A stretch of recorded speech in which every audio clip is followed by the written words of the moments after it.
Hello friends, and welcome to a new knitty video. My name is Céline, and today I'm sharing a knitting podcast episode going through all of my recently finished objects, works in progress, and shockingly, not really any new yarn acquisitions because your girl has been behaving and I've not bought new yarn. Although I'm potentially, possibly, kind of cheating, where the yarn that I used for my finished objects and my work in progress is kind of new, but at least I'm using it, you know? I've not got any new yarn that I've not cracked into yet. So without further ado, let's get into it, shall we? This first garment is a big boy project. It's a whole dress. This is dress number 1 by My Favorite Things Knitwear.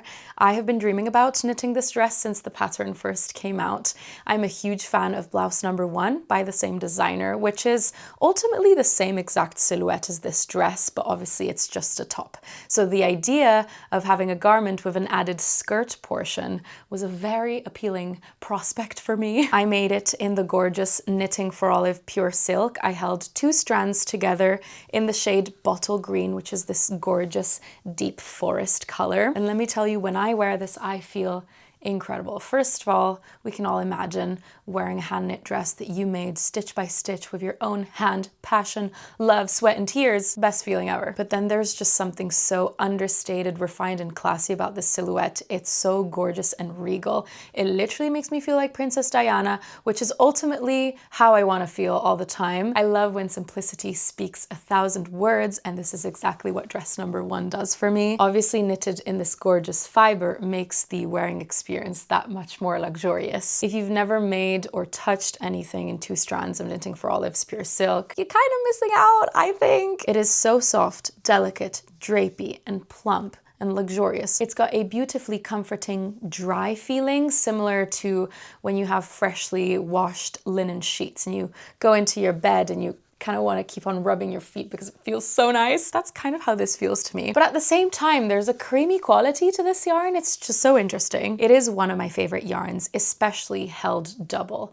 I think generally, whether you hold the pure silk double or single, you still benefit from all the qualities and the descriptors that I have just thrown at you. But there's something about the fiber integrity and structure that is obtained when it's held double that is quite unmatched, and to me steps ahead of it just being held single. This is not the first garment that I make in 2 strands of pure silk, and it's held up its shape like crazy. This is why I think Knitting for Olive is such a popular yarn brand, because it is so consistent and reliable. Like, even on their social media, I often see them document the process of coming up with a new yarn base and them saying how long it takes to perfect it so that it gets to the market as a very reliable and strong product. And to be honest, I can really see it when I use it for my garments. The way this blocks, the way it holds up in time with wear, with rewashing, and despite this being silk rather than wool, I would still consider this to have memory because it just remembers its initial shape and it maintains it. I used 8 balls in total to knit a size small. Just keep in mind that I am quite short, so my dress is probably a little bit shorter than the average length that you would normally go for. So if you're a little bit taller, you might need 9 balls for a size small. I knit this on 5mm metal needles. What a smooth dream. This yarn on metal needles, girl. I have told you that I have knit blouse number 1 in the past, right? So when I bought the pattern for dress number 1, I was expecting the top section of the body to be exactly the same as blouse number 1. But I was pleasantly surprised to see that it was actually slightly different. Here's a photo of blouse number 1 for reference. So let's talk about the ways in which these 2 patterns differ. I'd say the main thing is the placement of the beginning of round. On blouse number 1, it's at the center back, and on the dress, it's at one of the shoulders on the side.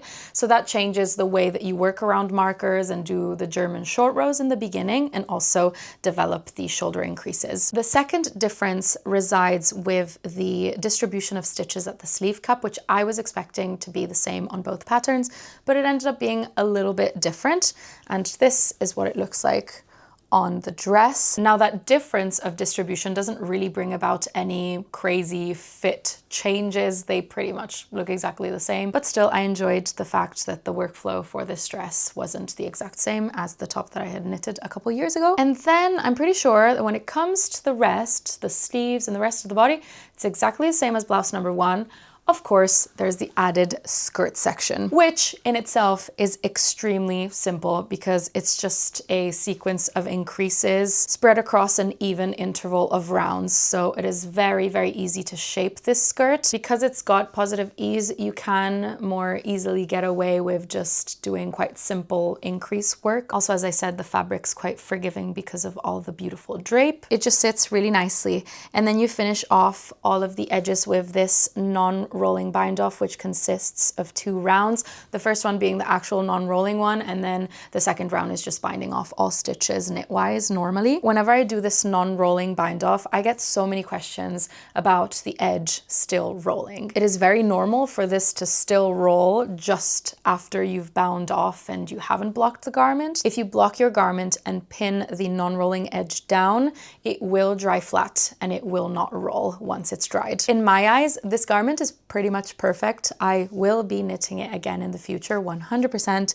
And spoiler, I may have already knitted it again, but we'll get to that in a second. I think there are 2 things that I could do and modify to make this the actual most perfect thing I've ever made. The first one is shaping the neckline a little bit more aggressively rather than just with a couple short rows, either by doing more short rows or by potentially starting the garment flat and doing increases to make more of a scoop neck, because sometimes, especially when I sit down, the front does come up a little bit too high and sometimes the back drops down more than I'd like it. So that's a thing that I would consider, although it's absolutely not a deal breaker in the form that it is right now. So I'm just saying, I'm just being very, very, very picky here. The other one, which really barely bothers me, again, I'm just being a perfectionist, is the depth of the armhole. This does give you the slightest, most faint trail of a bat sleeve. Is that what it's called? We'll potentially consider decreasing the sleeve depth to avoid that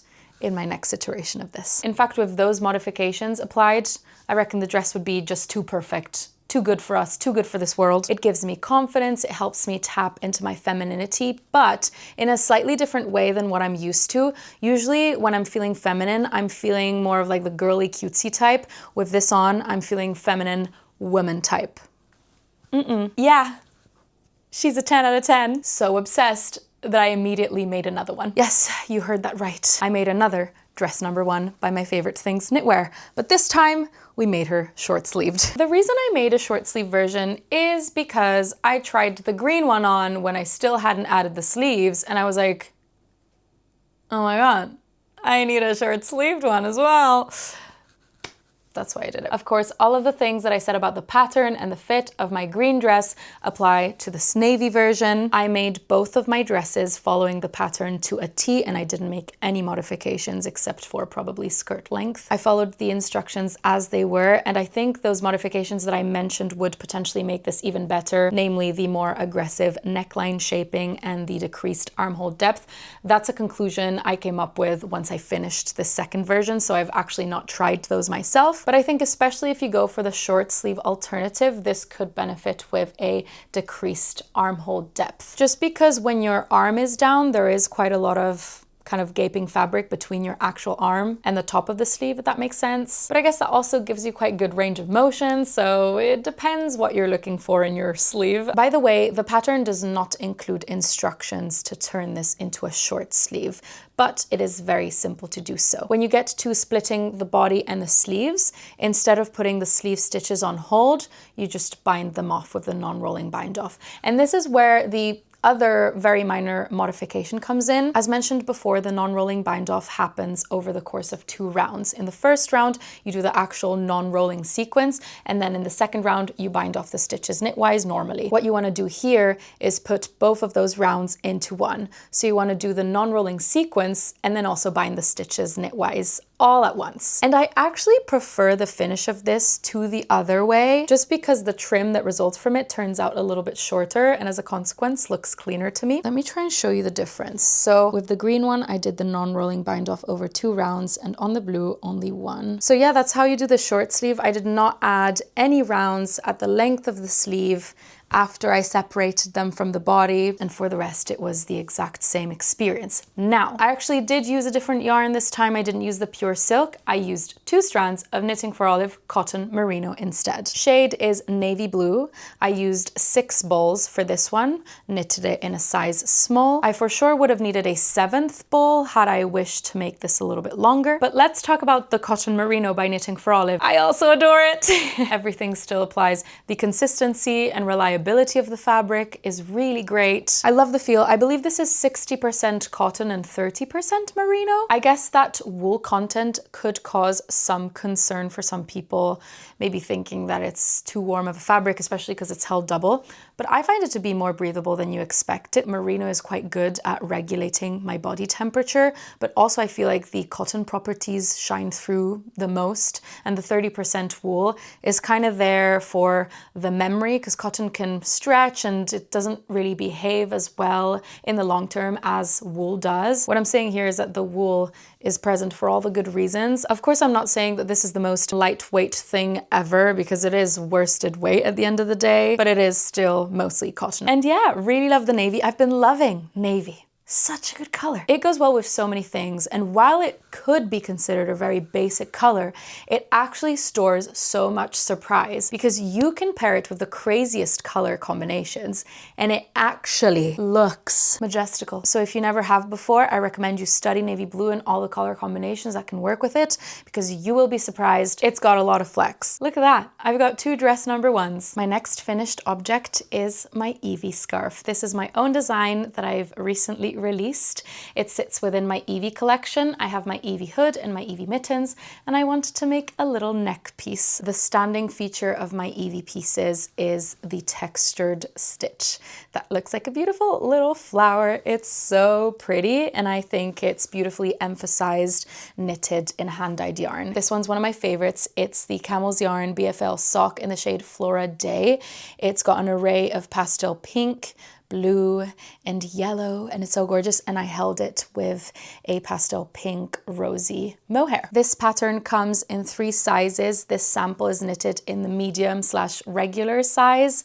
You knit it from tip to tip. It's got subtle slip stitch edging for a nice neat border. In case you're curious, this is what the wrong side looks like. I adore it. It reminds me of some sort of moss/seed stitch/honeycomb pearly something. It's so cute. With this length, I like to wrap it at the front of my neck, then cross it over at the back, and then you either have the 2 sides fall on your chest, or you can knot it up at the front. But throughout the pattern, I gave customization tips. If you want to modify the width or the length, you can do that to your heart's desire. But the other 2 sizes that I provide instructions for are for a mini version, but also a shawl style size. Oh, I guess you can see the slip stitch edging quite well at the tip here, which is pretty fun. I thought something was falling on my head. My print just fell. Interesting. Perks of renting is that you have to stick your prints to the wall and you can't nail them securely. That'll do. What was I saying? I'm so excited to have added this to the Eevee collection. That set of patterns holds a special place in my heart, because I feel like the aesthetic of them really encompasses the designer that I want to be, but also encompasses me as a person. They just reflect me, reflect my identity, and that feels great. So yay! That's my Eevee scarf. It makes it quite fun and special to not record these knitting podcasts very frequently, because when I then record them, I get to show you all of the accumulated finished objects that I've made throughout the past months. It makes it look like I'm a very productive knitter, which actually I'm really not. I think this is the 2nd podcast of the year. I might be wrong, but something like that. Anyways, another finished object. This is an accessory. It's the Teddy Clutch by Petite Knit. Another one that had been in my queue for so long. I got the yarn for this in Lana di Miele in Milan. I think Christmas time 2024. I got the recommended yarn Teddy Dare by Gepard Garn and the clutch frame from Petite Knit, because they do sell the Petite Knit kits for this clutch at that shop. I got all the supplies to make it in a small size. All the supplies include the clutch frame and the pre-sewn lining because your girl was not about to hand sew that herself. I already had to think about hand sewing it onto the clutch, which is like very, very overstimulating to me. So I got the pre-sewn thing, which is beautifully done and I do not regret it. This is what she looks like. Knitting it was a quite okay experience for me. On the contrary to a lot of people's experiences, I enjoy working with boucle yarn. Yes, it is hard on the hands, but there is something quite satisfying about it.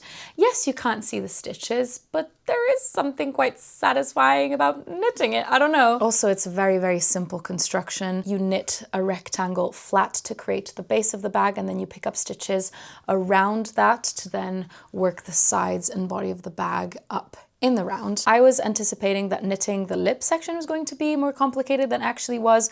All you have to do is divide half of the stitches to work a little lip flat on both sides. Sewing the clutch, I did not enjoy that. As anticipated, it was very hard for me. I do not enjoy hand sewing. I do not seek to hand sew. If I can stay away from it, I will. But this time it was unavoidable, and thank goodness I was working with boucle yarn because I sewed this on so crooked. You have no idea. It's so crooked. You could potentially tell by how uneven the boucle covers the hinge of the clutch. Like, nah, it's a messy one, but the boucle is really forgiving, so. And then I sewed on the lining. It did look better when it was freshly sewn on. Now that I've kind of worn it a little bit, it's pulled down at the stitching a bit to reveal the thread, which used to be invisible.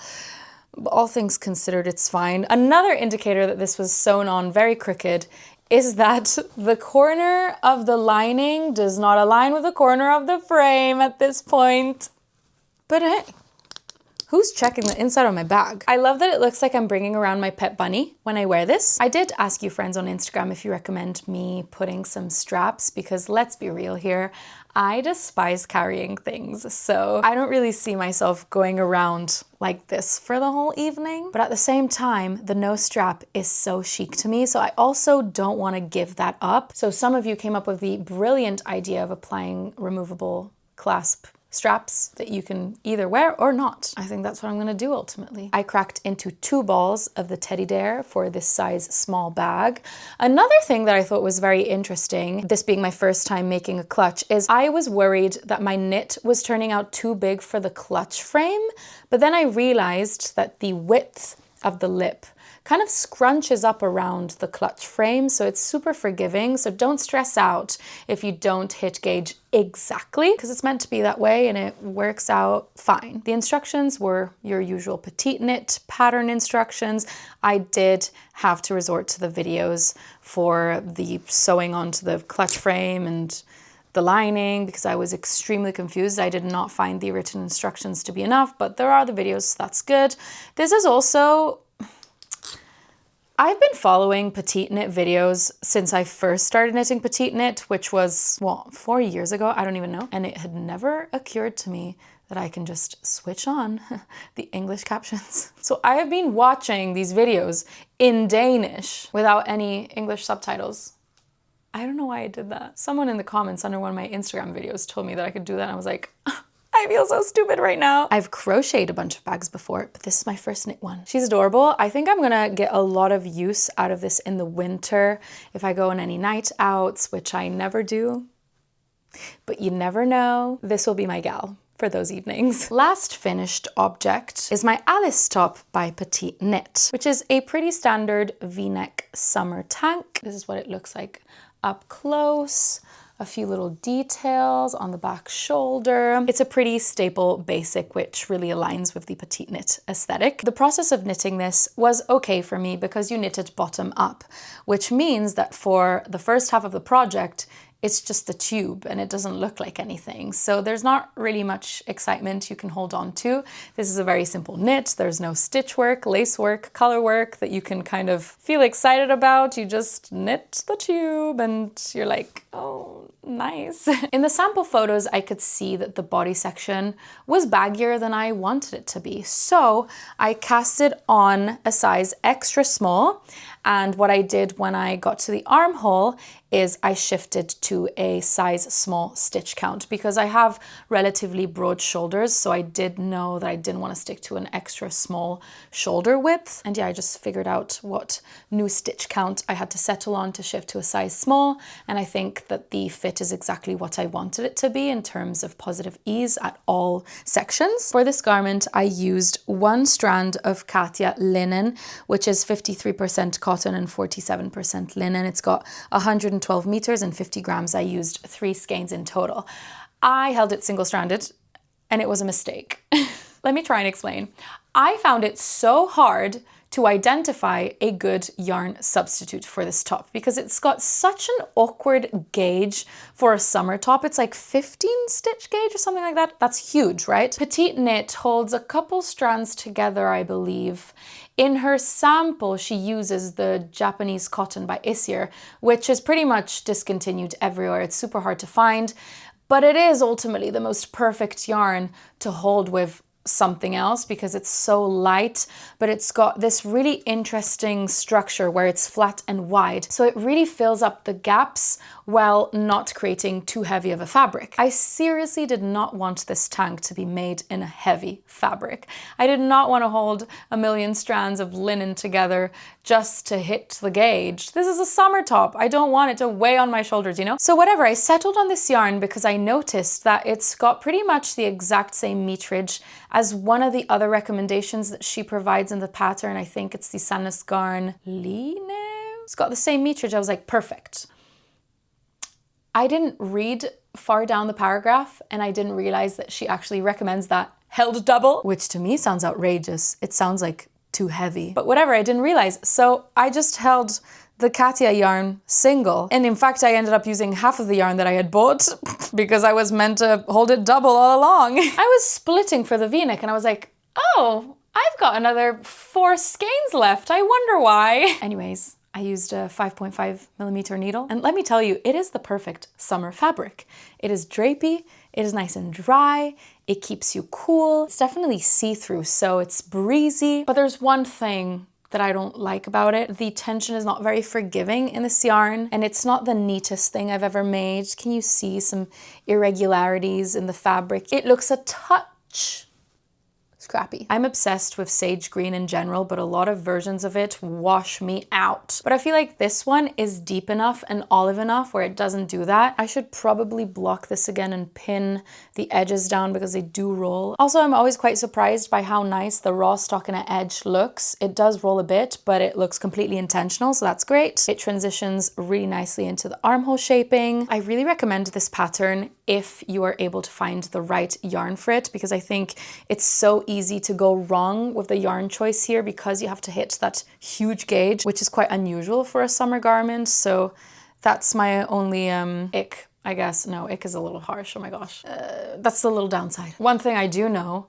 if you encounter Japanese cotton by Eevee in a color that you like, get it. It's a once-in-a-lifetime opportunity. Do not let the opportunity slip out of your hands. No other brand makes it. It's such a peculiar strand of cotton. Friends, we're onto my one and only work in progress for this knitting podcast episode. A couple of months back, I made this navy blue ivy top, and I have been enjoying wearing it so much this summer. I thought it was only fitting to knit a second one. As you can tell, I'm in my repeating pattern era. If I like a pattern, I'll knit it again. This time, I picked the most gorgeous shade to have ever existed on this planet. Excuse me? I don't know what my color season palette is, but I can tell this is in the palette. Like, it's like this cherry burgundy Bordeaux, I don't know what to call it. The yarn I'm using is Antigone by Dererum Natura. This is 100% linen. We've got 260 meters and 100 grams. I got 2 skeins, appropriate for a 3 to 4 millimeter needle, 22 to 20 stitch gauge. Are you seeing this? Do you see that sheen, that linen glow? She's so stunning. I can't get over it. Now, after I've given this yarn so much praise, I am anticipating to encounter a similar problem as I did with my Alice top in terms of the fabric and the evenness of the stitch due to the nature of this fiber.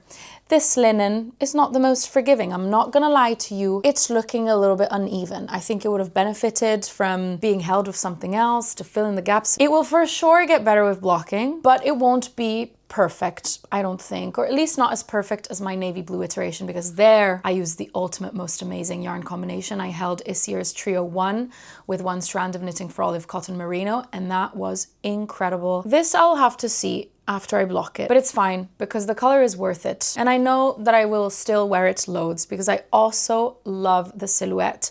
I'm finding that more square shaped tops look better on me, and this is literally just a rectangle. There's not much shaping to this top. It's got a pretty straight neckline across. It cuts down at the front of the shoulders. To me, it's a very flattering silhouette on all body types, and I'm seeing it becoming very popular across the board, not just in the knitting world.